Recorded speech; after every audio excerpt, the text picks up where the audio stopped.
आज एक ऐसी टेक्निक बता रहा हूँ जिससे आप ये टोना टोटका नहीं है, पहले तो ये समझ लीजिएगा। जिससे आप अपने भाग्य को एक्टिवेट कर लेते हैं। बेसिकली क्या होता है, जो हमारी कुंडली होती है ना, होरोस्कोप होता है, उसमें जो नाइन्थ हाउस है वो हमारे भाग्य का घर कहलाता है। वो हमारे पितरों का घर भी है, हम उनकी लीनिएज हैं वो भी उससे ही पता लगता है। और वो घर मंदिर भी है। यानी नाइन्थ हाउस जो है वो मंदिर भी है।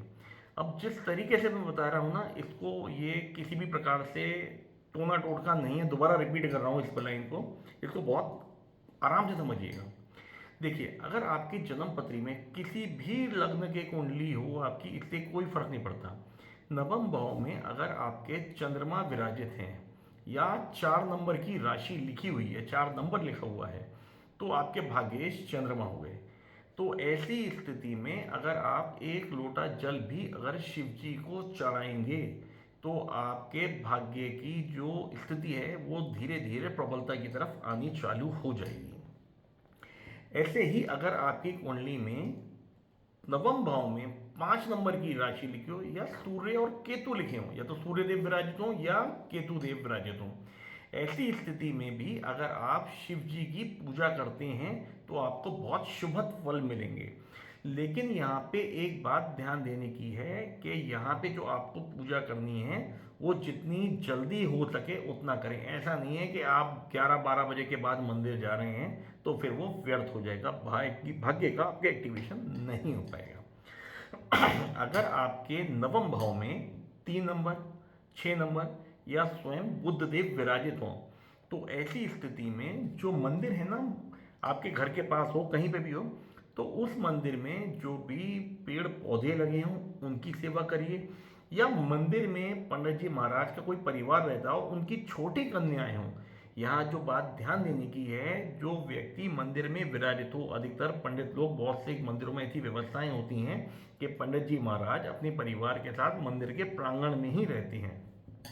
तो अगर उनकी कोई छोटी कन्या हो जो 7-8 साल के नीचे की हो, तो अगर आप उसको भी कुछ लेखन का सामान देते हैं, पढ़ने पढ़ाने का, पेंसिल और इस तरीके की कॉपी किताबें देते हैं, या उसको कुछ भी सामान देते हैं जो उसके खाने के योग्य हो, तो वो भी एक अच्छी स्थिति बनाएगा आपके भाग्य के निर्माण करने के लिए। अगर आपकी कुंडली में शनिदेव स्वयं विराजित हो नवम भाव में, या 10 नंबर या 11 नंबर की राशि लिखी हुई हो, या राहु केतु देव विराजित हो, तो ऐसी स्थिति में आपको मंदिर में जाके साफ सफाई करनी चाहिए। खास तौर से शनिवार के दिन अगर आप ये नियम बना लेते हैं कि मंदिर प्रांगण की या मंदिर के अंदर की आप साफ सफाई करते हैं, तो यहाँ से आपके भाग्य का एक्टिवेशन निश्चित रूप से हो जाएगा। अगर आपकी कुंडली में स्वयं मंगल देव विराजित हों या 1 या 8 नंबर की राशि लिखी हुई हो आपके नवम भाव में, तो ऐसी स्थिति में मंदिर में कोई भी इस तरीके का कार्य, निर्माण कार्य हो रहा हो, तो उसमें आप स्वयं ईंटें खरीद के जरूर दान के रूप में दीजिएगा। मंदिर के निर्माण कार्य में जो भी भवन सामग्री लगती है उसको अगर आप वहाँ पे देते हैं तो निश्चित रूप से आपके भाग्य का एक्टिवेशन होना ही है, ऐसा मान के चलिए। अगर स्वयं देवगुरु विराजित है वहाँ पे, या 9 या 12 नंबर की राशि लिखी हुई है, तो आप ये मान के चलिए, क्योंकि ये मैंने बताया हम हमारी लीनिएज का होएगा, पितरों का घर भी है, तो आप किसी एक ऐसे मंदिर में जरूर जाएं जहां आपके दादा परदादा या आपके पिताश्री जाते हो। या ऐसा कहें कि आप अपनी कुल देवी या देवता के मंदिर के दर्शन जरूर करने जाएं।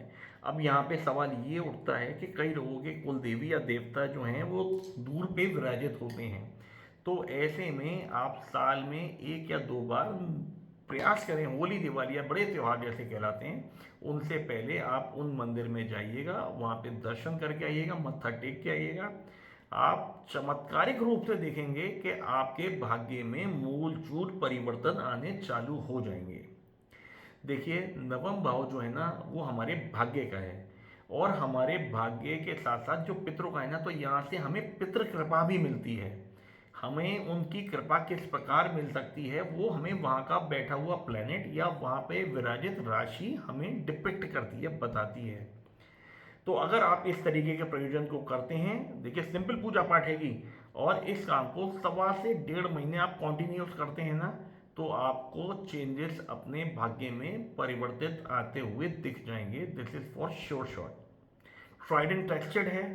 आप चाहें तो इसको प्रयोग करिएगा और इसको आजमा के देख लीजिएगा और अपने मित्रों के साथ भी शेयर करिएगा। नमस्कार, थैंक यू।